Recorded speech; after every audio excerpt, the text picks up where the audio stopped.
Hello everyone, welcome to the channel the Zorawar classes. और अगर आप लोगों ने कल की वीडियो देखी होगी करंट अफेयर्स की, तो आपको पता होगा कि उसमें हमने कोविड-19 को कवर किया है। और कोविड-19 आज के टाइम में one of the most important topic है एग्जाम पॉइंट ऑफ व्यू से, क्योंकि लगभग पिछले एक साल से हम कोविड-19 के बारे में बात कर रहे हैं और इससे क्वेश्चन आना लाजमी हो जाता है। और ठीक है, अगले 2-3 साल और ये हमारे साथ रहने वाला है, चाहे इसकी वैक्सीन अभी भी आ जाए, लेकिन स्टिल 2-3 साल हम इस बारे में कोविड-19 के बारे में और ज़्यादा बातें करने वाले हैं। तो प्लीज़ अगर आप लोगों ने नहीं देखी है तो गो एंड चेक 20 क्वेश्चंस की एक कोई जो है वीडियो कल मैंने करंट अफेयर्स वाले टाइम पे अपलोड की थी, और बहुत ही अच्छे 20 क्वेश्चंस हैं हर तरह के एग्जाम में, चाहे वो एसएससी, बैंकिंग, टीचिंग या कैसी भी एग्जाम हुआ, इवन दो चाहे वो आपका यूपीएससी का एग्जाम ही क्यों ना हो, उसमें भी सिचुएशन बेस्ड क्वेश्चन इस बार कोविड-19 से ज़रूर बनने वाले हैं। ठीक है, तो एक बार वो ज़रूर देख लेना जाके। सेकंड थिंग, बच्चे कहते हैं कि सर मैथ्स की क्लास डेली नहीं आ रही है, सर साइंस की क्लास आपने फिजिक्स के बाद छोड़ दी है करानी, सर हिंदी भी आप नहीं डालते हैं, सर सीडीपी तो आपने सिर्फ स्टार्ट ही की थी, उसके बाद तो वो कंप्लीट भी नहीं की। सर फ्रेंड्स, मैं यहाँ पे अकेला हूँ, सत्यम सर थोड़ी सी मेरी हेल्प कर देते हैं साथ में, तो हमारा जो है वो हिसाब नहीं बैठ पा रहा है। लेकिन मैंने आपको जैसे संडे को बताया था पिछले कि नेक्स्ट मंडे, जो कमिंग मंडे आने वाला, उसमें मैं कोशिश कर रहा हूँ कि डेली आपकी एक मैथ्स की क्लास हो पाए, डेली आपकी एक सीडीपी की क्लास हो पाए, डेली आपकी साइंस की क्लास हो, उसके बाद डेली आपकी ईवीएस की क्लास हो, क्योंकि ये सारे 20-20 मार्क्स के आएंगे पीआरटी में। ठीक है, तो मेरी पूरी कोशिश रहेगी कि ये जो क्लासेस हैं 80 मार्क्स की, ये डेली हों। हिंदी और इंग्लिश जो है हमारी वो ऑल्टरनेट डेज पे चलती रहे, ये भी कोशिश हम पूरी करेंगे। और करंट अफेयर्स की क्लास जो हमारी ये 6 बजे की रहती है, ये रेगुलर ऐसी चलती रहेगी। तो देखिए, कोशिश पूरी है, मैं भी पूरी जितनी हो सकती है मेरे से प्लानिंग कर रहा हूँ आप लोगों के लिए, बट थोड़ा सा समय दें। और अगर वो वेल एंड गुड एग्जीक्यूट हो गई तो अच्छी बात है, और अगर वो एग्जीक्यूट नहीं हो पाती टाइम से या प्रॉब्लम्स आती हैं उसमें, तो वही जैसे चल रहा है वो तो चलता ही रहेगा, आपको इसके साथ ही मेरे साथ कोप अप करना होगा। चलिए आज की जो वीडियो स्टार्ट करते हैं। सबसे पहला क्वेश्चन लेते हैं, विश्व पर्यटन दिवस निम्न में से किस दिन मनाया जाता है? World tourism day is observed on which of the following day? इसका आंसर है 27 सितंबर। 27 सितंबर को वर्ल्ड वाइड जो है आपका टूरिज्म डे मनाया जाता है, पर्यटन दिवस मनाया जाता है पूरे विश्व में। और इसकी हर साल एक अलग थीम होती है। इसकी जो इस साल की थीम है वो है पर्यटन और ग्रामीण विकास। ये जरूर जरूर लिख लेना अपने नोट्स में, पर्यटन और ग्रामीण विकास जो है इस साल के वर्ल्ड टूरिज्म डे की थीम है। और आपको पता होगा कि इस बार का जो है टूरिज्म पूरे वर्ल्ड को कितना ज़्यादा अफेक्ट किया है कोविड-19 ने, वो हो ही नहीं पा रहा है ना। तो इस साल मतलब इसके बीच में भी वर्ल्ड टूरिज्म डे मनाया जा रहा है। ठीक है जी, चलिए नेक्स्ट क्वेश्चन लेते हैं आज का second question. Question number second है हमारा, हाल ही में किस दिग्गज बीजेपी नेता और पूर्व केंद्रीय मंत्री 82 साल की उम्र में उनका निधन हो गया? कौन है? Recently which BJP leader and former union minister died at the age of 82? ये है हमारे यशवंत सिंह जी का निधन हो गया। दिग्गज बीजेपी नेता और पूर्व केंद्रीय मंत्री यशवंत सिंह का 82 साल की उम्र में निधन हो गया है। यशवंत सिंह ने पूर्व प्रधानमंत्री अटल बिहारी वाजपेयी के नेतृत्व वाली एनडीए सरकार में 1996 से 2004 के बीच रक्षा, विदेश और वित्त जैसे मंत्रालयों की जिम्मेदारी संभाली है। भारतीय सेना में लंबे समय तक सेवा देने के बाद उन्होंने राजनीति में कदम रखा था।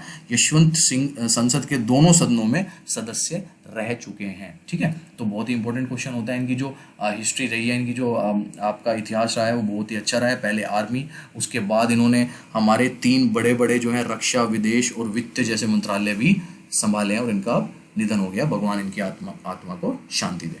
चलिए नेक्स्ट क्वेश्चन लेते हैं अपना।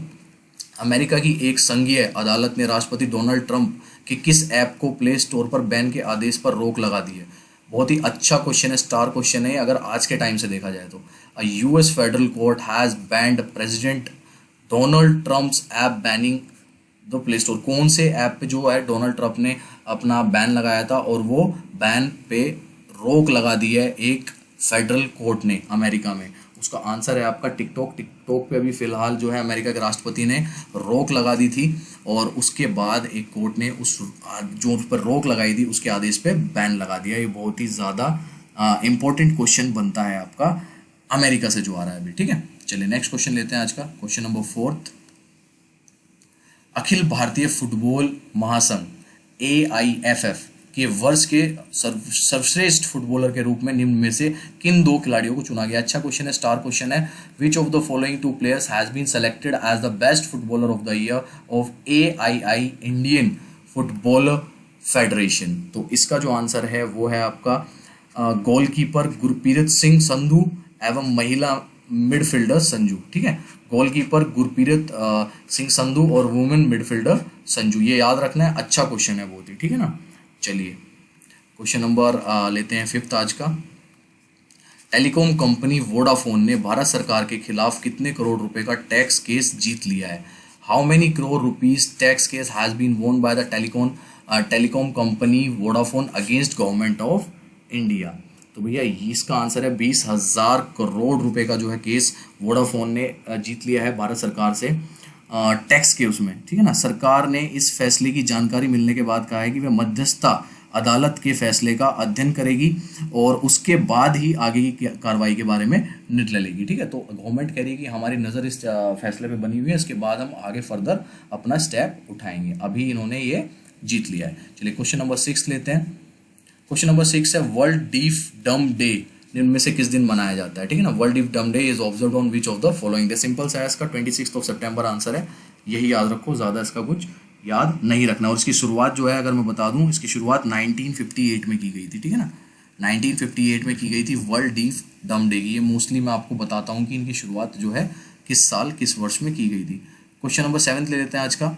हाल ही में किस राज्य ने गैर संचारी रोगी नियंत्रित करने से संबंधित सतत विकास लक्ष्यों में उत्कृष्ट प्रदर्शन के लिए united nation inter agency task force award जीता है। Recently which state has won the united nation inter agency task force award for outstanding performance in the sustainable development goals related to controlling non communicable disease. थोड़ा लंबा question है लेकिन इसको अपने हिसाब से समझ लेना। और इसका आंसर है केरला। बहुत ही अच्छा क्वेश्चन है। इस तरह के क्वेश्चन स्टार क्वेश्चंस होते हैं जो ऐसे अवार्ड्स होते हैं, तो इसको समझ लेना एक बार। मैंने बता दिया है केरला ने जीता है इंडिया में। तो जैसे भी इस तरीके को अपने नोट्स में लिखना चाहते हैं उस तरीके से अपने नोट्स में इसको लिख लेना। चलिए क्वेश्चन नंबर जो है नेक्स्ट पे चलते हैं। क्वेश्चन नंबर 8 लेते हैं आज का। हाल ही में किस पूर्व भारतीय क्रिकेटर को उनके लंबे अनुभव के कारण BCCI ने सीनियर महिला चयन समिति का अध्यक्ष नियुक्त किया है। Recently, which former Indian cricketer has been appointed as the chairman of the senior women selection committee by BCCI due to her long experience?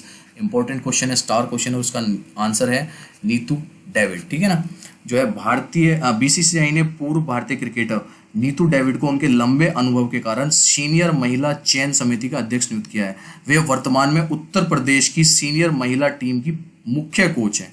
BCCI ने कहा है कि वे हेमलता काला की जगह लेंगी और 5 सदस्य समिति की अध्यक्षता करेंगी।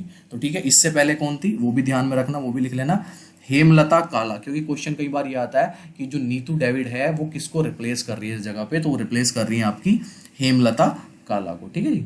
चलिए नेक्स्ट क्वेश्चन लेते हैं। क्वेश्चन नंबर 9 आज का। क्वेश्चन नंबर 9 है प्रतियोगी परीक्षाओं की तैयारी कराने वाले संस्था आकाश एजुकेशन सर्विसेज लिमिटेड ने हाल ही में किस क्रिकेटर को अपना ब्रांड एम्बेसडर नियुक्त किया। मैंने हमेशा बोला है कि ब्रांड एम्बेसडर क्वेश्चन सारे स्टार क्वेश्चंस होते हैं। Recently Akash education services limited an institute preparing for competitive exams recently announced which cricketer to appointed its brand ambassador। तो आकाश जो कोचिंग है उसका ब्रांड एम्बेसडर कौन चुना गया है, वो है युवराज सिंह। उन्होंने अपना जो ब्रांड एम्बेसडर है वो युवराज सिंह को बनाया। ठीक है, ब्रांड एम्बेसडर लिखते रहो, एक अलग पेज पे लिख लो या डेली के इस तरीके से जैसे मैं बताता हूँ लिख लो, क्योंकि कई सारे ब्रांड एम्बेसडर्स मैं बता चुका हूँ आपको और इनमें से 1-2 क्वेश्चन जरूर फंस जाएगा, स्पेशली फॉर TGT पोस्ट। ठीक है ना, जरूर देख लेना आप, ब्रांड एम्बेसडर का एक आधा क्वेश्चन फंस जाता है। विश्व बैंक ने हाल ही में किस देश में सुरक्षित पानी और स्वच्छता के लिए $200 मिलियन के ऋण की मंजूरी दे दी है। Which bank recently approved a $200 million loan for safe water and sanitization in which country। तो ये भी एक अच्छा क्वेश्चन है, इसका नाम ध्यान रखना है। बांग्लादेश हमारा पड़ोसी राज्य है, वहाँ पे किया गया है। विश्व बैंक ने देश के ग्रामीण क्षेत्रों में सुरक्षित पानी और स्वच्छता सेवाओं तक पहुँच में सुधार के लिए बांग्लादेश के लिए $200 मिलियन के ऋण को मंजूरी दे दी है। तो ये अच्छा क्वेश्चन है। कोविड-19 के उसमें ही ये चीज़ जो है मिल रही है और आपको पता होगा जो वर्ल्ड बैंक है, विश्व बैंक है, इस तरह के काम हर देश को करता रहता है। इवन दो इंडिया भी ऐसे लोन्स जो है विश्व बैंक से लेता रहता है। ठीक है फ्रेंड्स, ये रही आज की वीडियो आपकी करंट अफेयर्स को लेके, एंड आई होप आपके जो नोट मेकिंग है वो अच्छे से हो रही होगी, क्योंकि ये चीज़ मैं सबसे इंपॉर्टेंट मानता हूँ। अगर ये नहीं करोगे ना तो नंबर आने के चांसेस आपके बहुत ज़्यादा डिक्रीज हो जाएंगे। ठीक है, और करंट अफेयर्स की आपने वीडियो देखी होगी, मैं आपका टाइम खराब बिल्कुल नहीं करता हूँ इन 10 क्वेश्चनों में। इवन दो जितना मेरे से हो पाता है, एक्स्ट्रा चीज़ अगर कुछ कर पाता हूँ मैं, एक्स्ट्रा चीज़ें भी आप लोगों को देता हूँ उसमें साथ साथ में, ताकि आप अपने नोट्स में अलग से लिखते रहें। ठीक है, तो यही मोटिव है मेरा। और इसकी पीडीएफ मैं आप लोगों को इसलिए प्रोवाइड नहीं करता क्योंकि अगर पीडीएफ प्रोवाइड की जाएगी तो आप लोग जो है नोट्स नहीं बनाएंगे, ये चीज़ मुझे अच्छे से पता है। क्योंकि मेरे पास 1600 प्लस जो है स्टूडेंट्स हैं इस टाइम पे, व्हाट्सएप जिन बच्चों ने मुझे खुद व्हाट्सएप नंबर भेजा है, स्टिल जो है 500 से 600 सिर्फ वीडियोस देखते हैं, सिर्फ 500 से 600। ठीक है, तो आप सोच के देखो, जो बच्चे मुझे खुद व्हाट्सएप नंबर भेज रहे हैं हमारे साथ जुड़ने के लिए, उसके बाद में उनमें से 500-600 बच्चे देख रहे हैं, तो अगर मैं आपको इसकी प्रोवाइड कर दूं ना पीडीएफ, तो आप ये लिखने का भी कष्ट नहीं करेंगे। और भैया मुझे ऐसे बच्चे बिल्कुल नहीं चाहिए अपने साथ, जो इस तरीके से मेहनत नहीं करने, जिन्हें सिर्फ टाइम पास कर रहे हैं और ऐसा लग रहा है कि भाई हाँ तैयारी शुरू हो गई, करना कुछ नहीं है। मैं आपको एक कभी स्टोरी सुनाऊंगा, कभी लाइव आऊँगा तो बताऊंगा मैं आपको कि कैसे कैसे जो है साल भर की मेहनत के बाद, 6 से 7 घंटे पढ़ने की साल भर की मेहनत के बाद आजकल नंबर आता है। अब ऐसे नहीं आता कि 3 महीने पढ़ लिए, 2 से 4 3 3 4 4 घंटे और नंबर आ गया आपका। नहीं जी, बच्चे बहुत मेहनत कर रहे हैं आज के टाइम पे, बहुत मेहनत करते हैं, लाइब्रेरी में जाके बैठे रहते हैं सुबह से शाम तक, साल साल भर से। ठीक है, तो नंबर अब उन बच्चों को आ रहा है। अब कंपटीशन का लेवल बहुत ज़्यादा हाई हो चुका है, बहुत टफ हो चुका है, तो मेहनत करनी पड़ेगी, अदरवाइज पीछे रह जाऊंगे और नंबर नहीं आएगा। Thanks, that's for today. अब 9 बजे क्लास आपकी सत्यम सर की रहेगी। Bye, take care everyone.